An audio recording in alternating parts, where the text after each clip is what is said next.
is the 120th episode of CloudFocus Weekly for the second week of January 2013. This episode is titled Predictive CES. That's easy for me to say. CloudFocus Weekly is sponsored by Arkus, Cloud Computing Experts. I'm your host, Jason Atwood.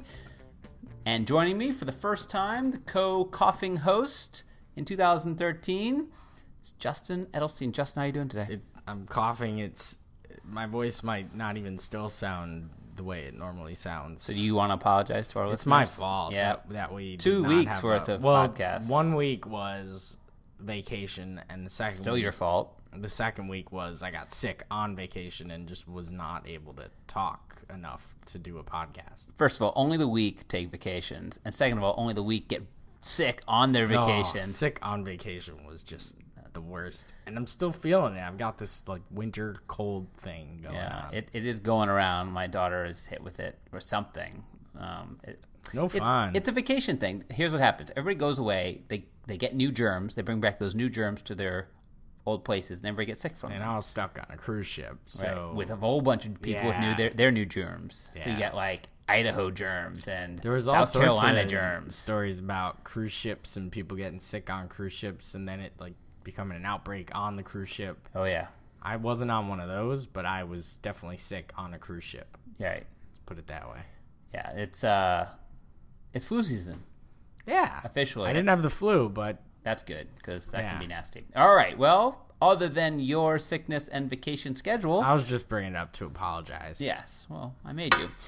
We have an agenda here on the first episode in 2013.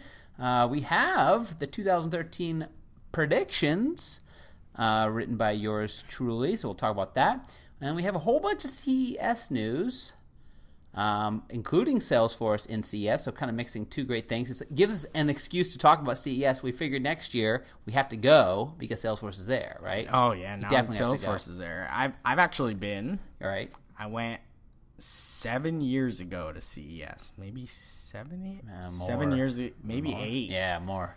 It was like 7 or 8 years ago I went to CES. They're talking about video recorders. No, some of the things I saw are still like, to me, cutting edge type things. Still things that have not happened? Still things that are like have happened but are just happening and are happening different than the way that they were being displayed on the floor at that time. Like example, I LG was the company that stuck in my head the most.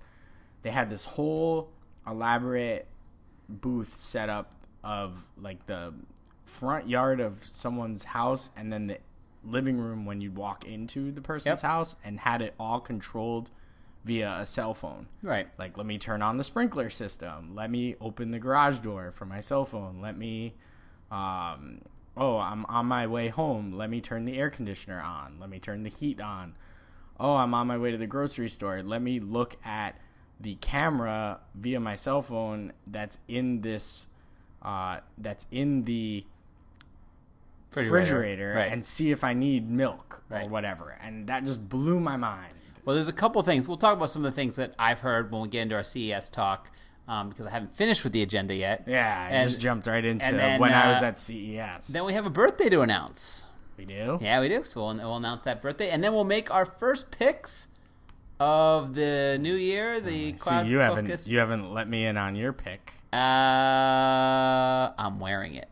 You're wearing it. Yeah, and it's not what you think. Oh. Yeah. It's not your jacket. No, it's not. Actually, I have a dual pick. And it's not the thing you showed me no more than 45 minutes ago. No, it's another thing. I could make a triple pick. I have so many picks. Your time off, I came up with hundreds of picks. I have to go grab my phone to make my pick because I want to play with it as I'm picking it. Oh, okay. All right. Well, let's get on to the other stuff. There you go. Go over there and grab your phone. Why don't you just do that right now? First up in the agenda is the now third annual Cloud Computing Predictions for Year Ahead of Year that I published actually on the 31st of December. Some predictions for some cloud computing predictions for 2013. A running series now, and so I published it. So it's up on blog.arkusinc.com if you have not already read it. We're actually like one blog post behind. We'll talk about Spring 13 release next week, which is also there if you want to go pre-read that, and we'll talk about that next week. But this week, we're going to kind of go back in time and talk about predictions for 2013. I feel like I already got one of ththese right. You feel like you've already gotten it? I feel like it's already there. Well, I feel like you got the first one right already. Yeah, because I just read. So anyway, there's 6 predictions, and I gave a confidence level. I did this last year. I gave a confidence level 1 through 10 of what I thought. Why don't you pick one, and we'll discuss that one. I was going to pick the first one because that's the one I'm most interested in. Yes, well, half of these are predictions, and half of them are things I want them to happen. And this has kind of already happened. So well, no, not the full deal, but it's very close. Well, a lot of it's already happened. So I'm going to go sports goes streaming. And, like, me, as a sports fan, I like sports, wide net. Right. You, as a sports fan, like football.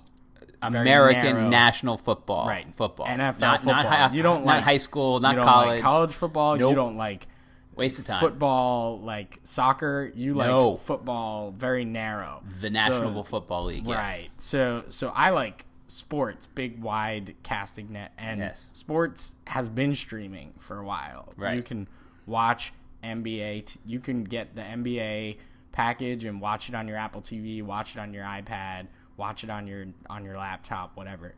Same thing with the NHL. They're now out of their lockouts. Are they really? They are. They're going to start the the season.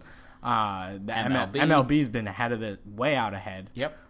You could stream virtually anything nowadays, and I think yours was really just focused on the National Football League. Right, because it's one that the Sunday doesn't do it. The Sunday Ticket and the Red Zone, and they kind of do it already on the PlayStation. Yep. So you can subscribe through DirecTV to the Sunday Ticket and watch it on an app on the PlayStation 3. Yep. Right? So this is the one I'm most excited about as a huge sports fan. I want to watch my sports wherever I want, wherever I am, wherever I want. Like, we're traveling the next couple of days, and there's going to be a Knick game on, and I'm not going to be able to watch it. Oh, because it won't be local market? Yeah.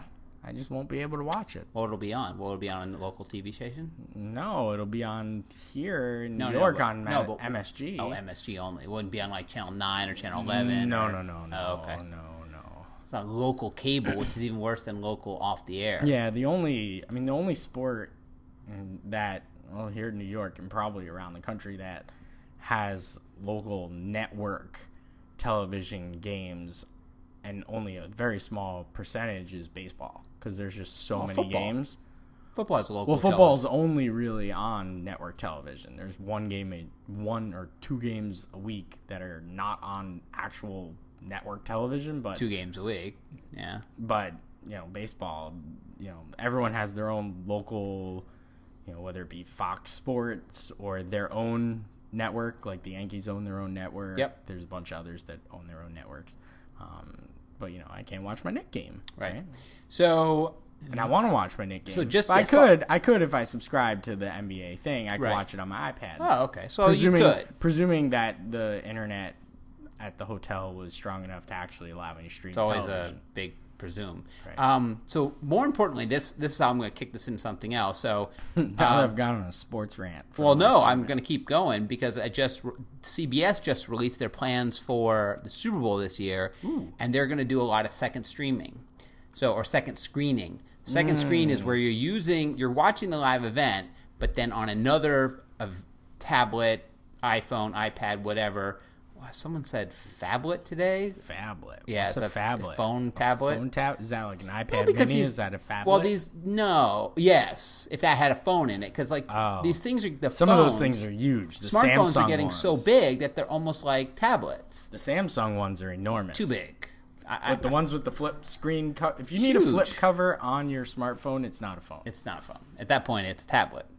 Anyway, but CBS just announced, and they're doing a ton, with second screen stuff and being able to pick angles. You can actually see the all 22 angle of the Super Bowl live. That's how I'll be watching the Super Bowl. So on a second screen, so you can watch live, and you get every commercial, so you can be able to go and go watch every commercial when you want to. So I know that's sort of a joke. It's you get to watch commercials when you want to, but we all know that some of the best parts of the football. Anyway, so I made a bunch of other predictions. AMC does that for their big shows. They do a second screen. Do they? Yeah, so AMC for Walking Dead and for Breaking Bad, those two specifically. I don't know if they do them for any other ones. Maybe they do it for Mad Men. I don't know, but for Breaking Bad and for Walking Dead, you can bust out the second screen, and they have a whole different thing going on. But you gotta. That's like, you have to sync it though. You kind of have to watch it at live. the time that you have to watch it live, because I've heard with Blu-rays they have a technology now with Blu-ray TV. This is all technology show. Computer stuff. With Blu-rays CES, now they'll announce a Blu-ray, and I forgot which one it was. Maybe it was the new Batman or something like that. And you watch the Blu-ray, and as you're watching the Blu-ray, you start this app, an app that you get. It's a second screen app, and then it has, as you're watching the Blu-ray, it has things that go in and out. So it'll like show you pre-cut things and like screenshots of stuff and photos from what they're doing on the screen, and but you have to start it at the same time to get the second screen to be in sync. I've heard of other ones where it'll listen and it'll sync it up based on what it hears. So if it hears a certain scene, I like that. Listening's good.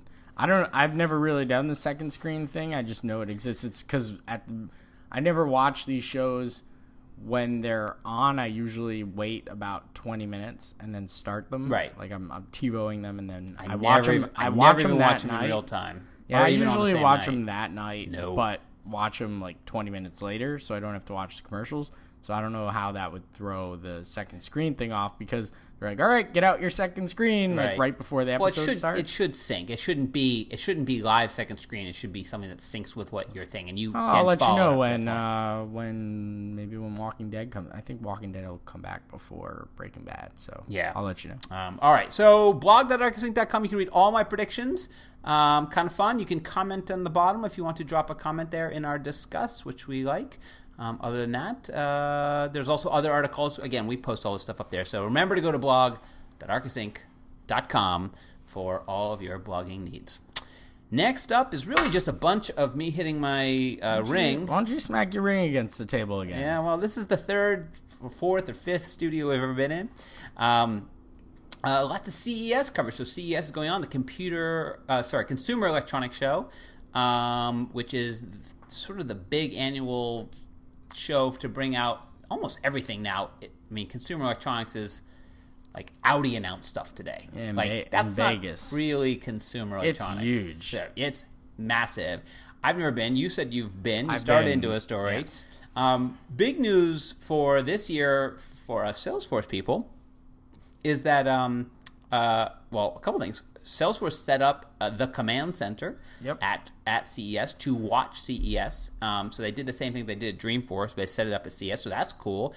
Marc Benioff was at and spoke today at CES. He was a keynote speaker during a keynote session called Brand Matters. Yep, which we actually listened to. Yes. And then... there's a whole bunch of other announcements. So why don't we talk about the Salesforce piece, then why don't we talk about a couple things we heard about that were released that sound cool. How about that? Okay. Just agenda on the fly.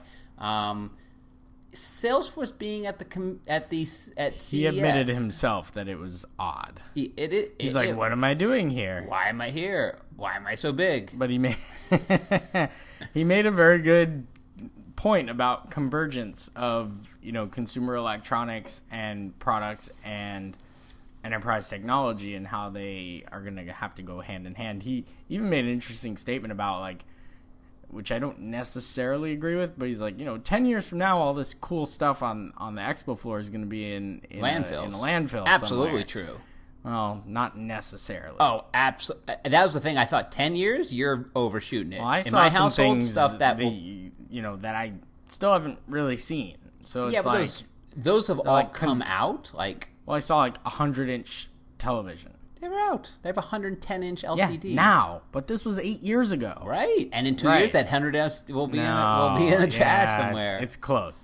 Anyway, but he was talking more about how if you've seen, his Dreamforce keynotes and the Coca-Cola machine that is far out there and different, and that's sort of a consumer electronic piece, and the Toyota, right? The car that's your friend, and the car, thinking of the car as an app, right? And why use the computer in the car? You have a phone. with an app on it that is stronger than the computer or more powerful than the computer in the car itself, which I thought was interesting. But he was kind of talking more about that convergence of enterprise technologies and social and brand and the actual product itself. Right. And to me, I mean, it's interesting having talked there because he does a little bit more bring it down to other things than just his Salesforce stuff. But, a lot of that is true. He is, in some ways, a very visionary about that apps are social, things are social, devices are social. Like, if you think about the way devices all talk to each other now, I mean, they're not social like, hey, Mr. Watch, you're friends with Mr. iPhone. But they're all connected now. I mean, so many stuff that I'm seeing at CES is about technology that connects 2 or 3 things together. Gone are the days of saying this device does everything you want it to do. It's this device connects to this other device, and this device does these 3 things. For example, they have I forgot who it was. Oh, someone strange who I didn't even think. It was like Samsung maybe made a fridge. You know what was in it? Evernote built into the fridge. I was like, Evernote should be built into fridges. I mean, in some ways, I was like, so you were talking about your camera right. is like inside the fridge. So you could take a picture. They could like call up or see from afar and see what's in your fridge. Do I have milk? Well, this was obviously I could be there and I could then write in Evernote, like go get stuff, and then it syncs and it would show up on my phone. So it's kind of stuff like that. It's like, yeah, that's interesting. A lot of wearable technology, like the thing I talked about, Pebble, that thing. I think I made it my pick. They launched big at CES, and they're actually shipping. For the people who actually bought them, they're shipping this month. But again, it's about your phone. Your watch is no longer just a watch. It's a connected thing to something else. It's connected up to your iPhone. So when your iPhone's in your pocket, or they're showing a good example of like proximity, like you walk out the house and your watch beeps and says your phone's still in your house. Oh, let me go back and get it. So stuff like that. I need to get that for my girlfriend. You do. Interesting stuff. I mean, I like that Salesforce kind of brought their way of being there without sort of just being like, everything's about CRM. They're like, yeah, everything's about watching and listening. It almost feels though that Salesforce doesn't, they're a Radian 6 product, and that the whole marketing cloud is becoming more important than anything else. And it's like they're always pushing the thing. Like they don't talk about, again, as we see, everybody's still sitting in CRM land and still sitting in data and integration, and they're off talking about this thing that's 5 years away. But anyway, so let's name some stuff. Anything that you saw, what one cool thing did you see or read about that you're kind of like, I can't wait to get that into my hands? I haven't really seen anything that was like, oh, I can't wait. But I saw some interesting things that I thought were like, oh, that's pretty neat. Like Dell had this little like USB stick that ran a full OS on it. It ran like an Android OS that you can just plug into any USB enabled monitor or television and turn it into a cloud-based computer. Yep. Which I thought was really cool. Running Raspberry Pi Raspberry? No, it was running Android Jelly Bean. Android Jelly Bean. I saw there's a new Ubuntu-based smartphone. Yeah, so I saw OS. That one too, but that didn't impress me because the review of it was like, yeah, it's clunky. I'm like, oh, that's a good review. Thanks. I really love when my operating system on my phone is clunky and doesn't work. 4K TVs. Explain that to me. 4K meaning 4,000 is what the reference is, and it's to the I don't know the numbers. I mean, I could probably fudge them, but HD is a so many pixels density. It's like so many pixels by so many pixels. That's why 1080p. I think that's one of the pixel densities. So 4K is if 1080, so 1080, so 4K is 4,000. Ooh. So if you think about how like a Retina display type of thing. So like you think about how clear your HD TV looks. Well, how about if it were 4 times as many pixels in that puppy? Man, remember how bad TV used to be? I was watching an episode I can't even watch television if it's not in Standard HD anymore. I can't even watch it. I was watching one of your picks not picks, but something you suggested me to go watch. Like what? What Always Sunny in Philadelphia. Oh yeah, some First of the 3 older seasons episodes are not in First HD. 3 seasons are in standard def. Yeah. It's like watching the Wire's in standard def. The whole thing? Entire series. I would never watch it again. I couldn't do it. Yeah. I can't do it. Anyway, one of the best shows ever on television is in standard definition. Yes. Well, Deadwood is in HD, so it's good. Yeah. Anything else? I know Audi made some announcements. Anyway, I always love this stuff because some of it's you're never going to see it. Well, how about the IRS thing? Oh, yeah, that was a good last thing we'll talk about for CES is kind of hitting us right where something we talk about all the time, which is electronic signatures. The IRS actually is now using, they announced they're going to use DocuSign for electronic signatures of up to 25, I guess it's like 25,000 forms that they have that you can sign off. Was that the number? 25 million. 25 million annual forms. Okay. I actually went on the IRS site today, and I think I did an electronic signature. Like I put in my name or whatever. And yeah, it was, you did, but it wasn't like a DocuSign electronic signature because I've done what you did today.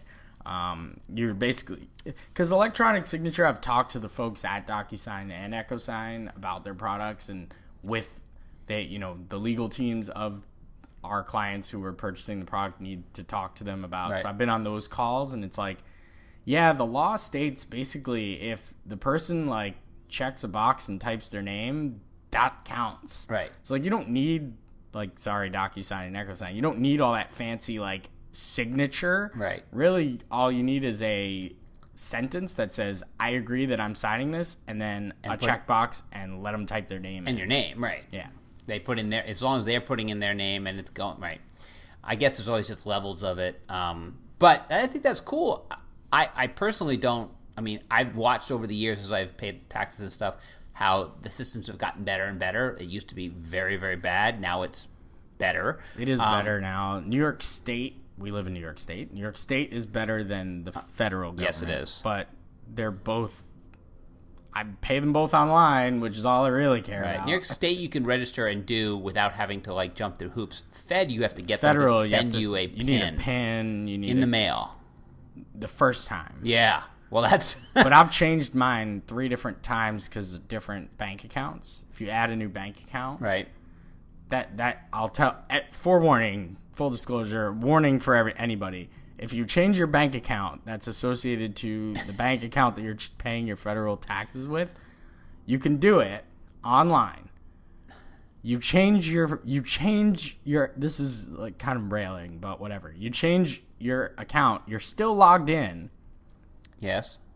You have to log out, request a new password for the account that you just set up while logged in, get the new password, and then log back in. Yeah. If you try and pay while you're still logged in after having just changed your account, it will actually stay in the old account and will perhaps screw you up.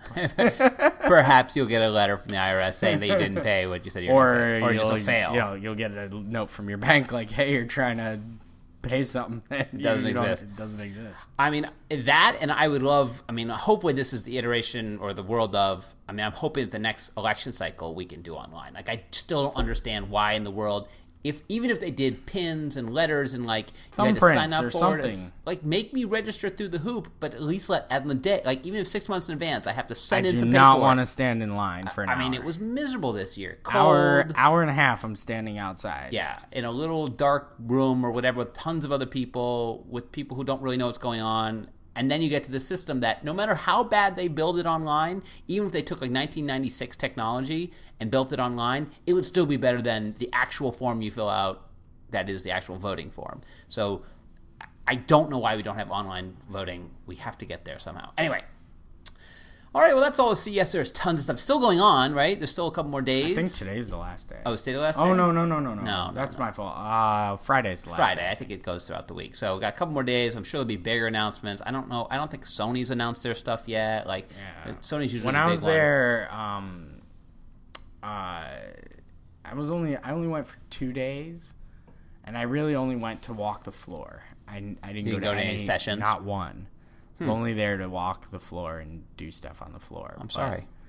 I remember LG was the one that really stuck in my head as being very impressive. And Apple, too, was there. And Microsoft had a big also thing. It's funny because Apple doesn't go anymore. In fact, Apple usually schedules one of their big events like after it or before it to kind of take away from the whatever of it. Microsoft had a huge thing, actually. One of my predictions has already come not true, but you can go read about that. Or maybe it got a couple days, so it might come true. Because I said they were going to announce it at CES. And then lastly, before we get to our pick of the week, we have to do a little happy birthday. Happy birthday. Happy birthday. To who? To Safari, the browser. The browser. The browser is 10 years old. The big 1-0 in the double digits. That's pretty crazy. It feels like just yesterday that Safari whatever came out, won. I remember using it when I was in college when it came out, and there was a computer lab on campus, so I would go there from time to time to do some work instead of using my own computer. And they had like 4 Macs, and everything else was just PC. And I was like, oh, I want to play with this Mac. It was like, it was like 2000, and I guess it was 2002 or 3 or whatever. And it was terrible. I could not even use it. I was like, oh, how do I get on the internet? There's no Internet Explorer on this back computer. then there was. But it wasn't on that on this machine. I was like, how do I get on there? I was like, oh, Safari, okay. So I opened it up, just terrible. It wouldn't work. So give me a percentage right now when we do nothing but probably sit in browsers all day long. All day. I have 2 sitting in my browser, in my dock, so I use them both all day long simultaneously. Yep, I have 3 sitting in my What dock. percentage, give me your 3 browsers that you use, and what percentage you use them in a, let's say, given day. Okay, so I use Chrome, Safari, and Firefox. Right. Firefox is the least used of all of them. It's only used for very specific circumstances. Me, it's to log into the Salesforce partner portal. That's the only thing I use Firefox it for. is used to log into one application and to log into my personal Google account. Okay. Because that's the other 2 browsers, the Safari browser and the Chrome browser. I use the Arkus Google account. Right. Is like the... Now, I'll say the default browser for the machine is Safari. Yep. So if I click a link in an email or on Twitter or anywhere, it's opening in Safari. I do most of my work inside of Chrome. So I would say I'm probably 70% Chrome, 29% Safari, and 1% Firefox. Yeah, Although I would bump the numbers because on mobile devices where I use browsers a lot as well, my iPad specifically, it's all Safari. I have Chrome on my iPad and I have Chrome on my iPhone, but I do not use it. Right. I would say I'm much more Safari. I'd say like 60% Safari because while I use it for both. I basically keep the one thing I do is I keep Chrome as it is Arkus only, and it's Arkus like internal only. So when I boot up Chrome, it comes up with 10 open tabs and like Google Drive, Arkus Salesforce, Arkus blog, like all Arkus stuff. And then some places I want to look at, like Clout, and then I close them all out, and then I basically sit with 3 tabs open. I have I have Docs, or one doc that we use all the time, and then I have Salesforce. Then I'm going to go do any client work, anything else, I go over to Safari and do it in Salesforce. I might start with Google Docs from there, in Safari, but I always do all client work because I'm always if I keep them separate, then I know that I'm never doing client work in Chrome. So if I'm in Chrome, I'm never going to make the mistake of being in the wrong org and posting the wrong chatter. It's like if I'm in Safari, I'm in someone else's org. I'm never in Arkus org. Yeah, I do most of my work in Chrome because I think I do a lot of work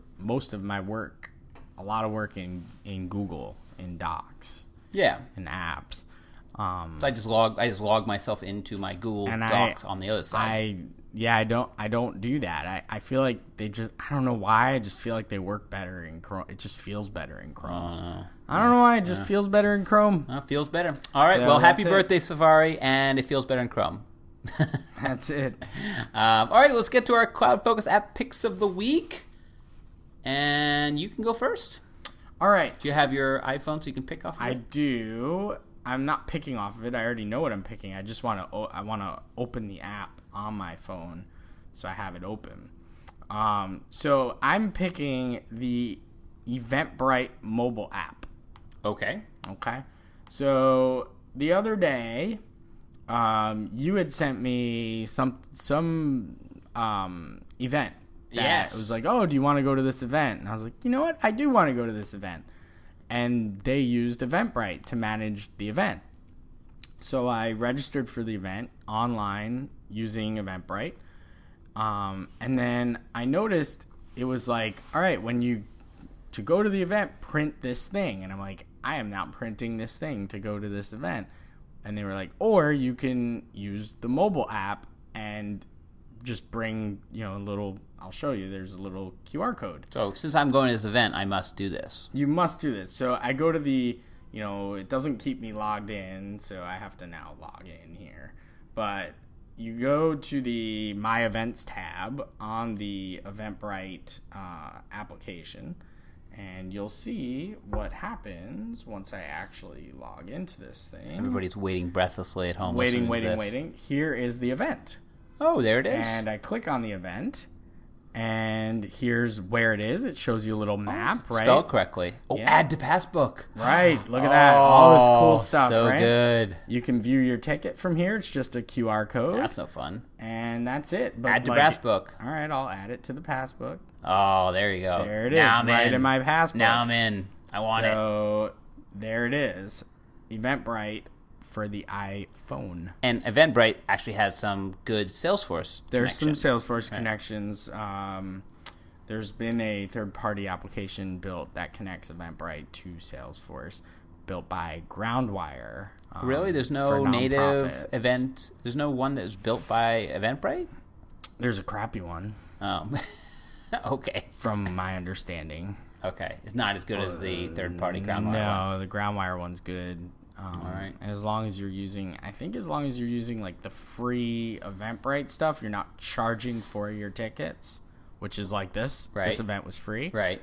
Then the Eventbrite connector is free. I don't know exactly how they do that. I would say the registration. So I'm not going to quote that for them, but it's out there. The registration process was pretty good. I will say a couple things. One, the person who sent it to me said, both in the thing, she said you must register, clicking on the link. Right. And she also said you must reply to me saying yes. I was like, so I need to register for something and also I just registered. Reply and say yes. I got my ticket. So registered. So I thought that was a little strange. And then I thought the registration system seemed like, as I remember, it was many steps, like 4 or 5 too many screens. I was like, really? I had to click here and then click here, then click here. But anyway. All right. So good. Free Eventbrite if you're an Eventbrite user. Free. Anything that does Passbook at this point is my favorite thing. Yeah, we were confused by Passbook, and now we're not. Well, we were confused. Now we love it. Now we like it, and now we understand why. Although it's cool. I will say, I did fly a different airline.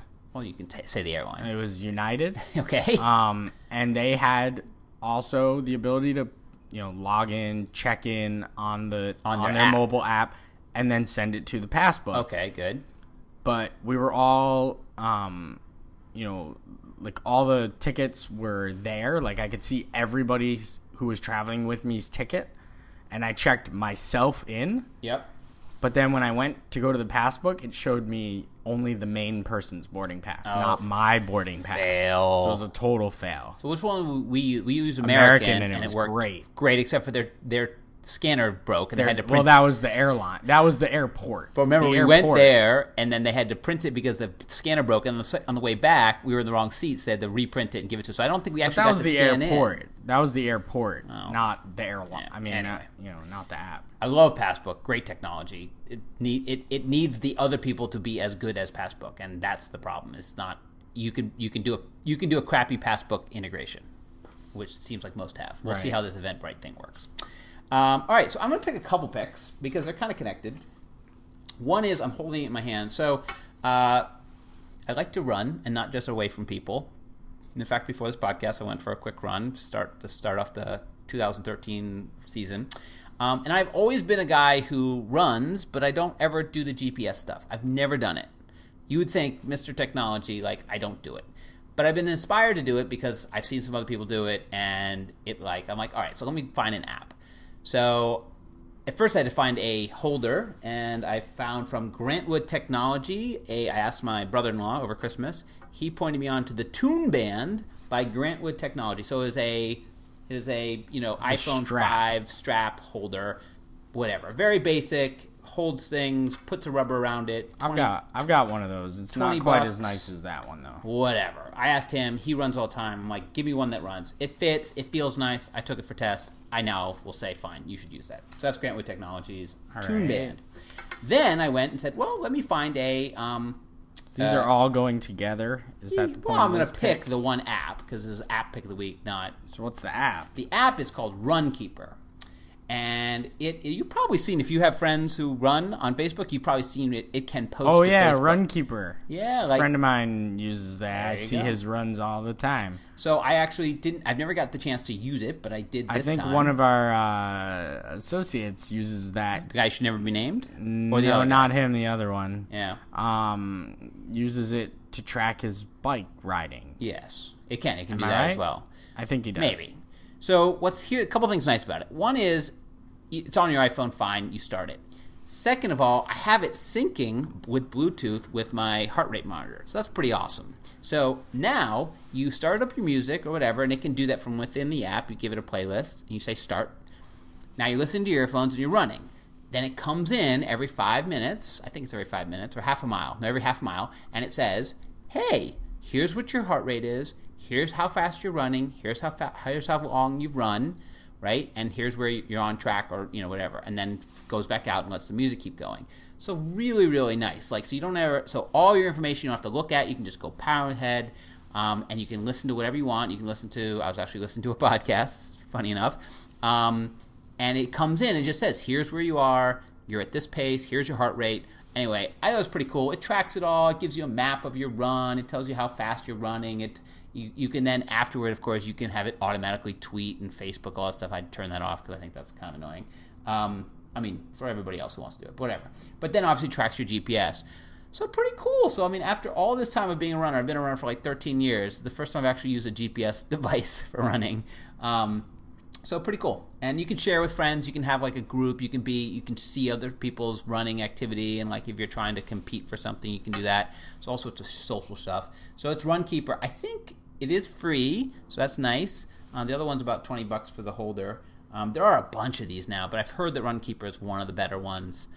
So give it a try. If you're a runner, it's Runkeeper. It's free. It's free. You may as well. You might as well try it. Well, the problem is you want to pick something and stick with it because you want all your runs to be kept. But if you're going to just start out with nothing, you may as well start with a free one. Yes. I used to use something called, another app. I picked one, the Couch to 5K. Couch to 5K, yes. Before I broke my knee. Broke your knee, yeah. Is there a break to knee to not break to knee? No. There should be. All right, well, that's it. Remember to go to blog.arkusinc.com. Remember to leave reviews on the big iTunes for the podcast. Subscribe there. We love that. We've been getting a couple new reviews. We love that for 2013. Remember to use Discuss on the blog to leave us comments. We're on the Twitter at twitter.com/justedelstein, twitter.com/JasonMAtwood. I guess I can just say at Jason M. Atwood, right? I don't have to say twitter.com anymore. You could just do at. He's Just Edelstein. I'm Jason M. Atwood. We're on the Twitter. We're on the Facebook for Arkus, just Arkus Inc., ARKUSINC on Facebook. Is that how that's spelled? That's how it's spelled. Okay. And we'll be back next week and for the next 48 or 9 weeks. Hopefully. With no vacations, we'll aliens. We'll be back with another podcast. People thought the Mayans got us. Yeah, I know. Last one was on December 21st, I think. We made it through. We'll see you in about a week's time. Until then, as we always say, enjoy those cloudy days.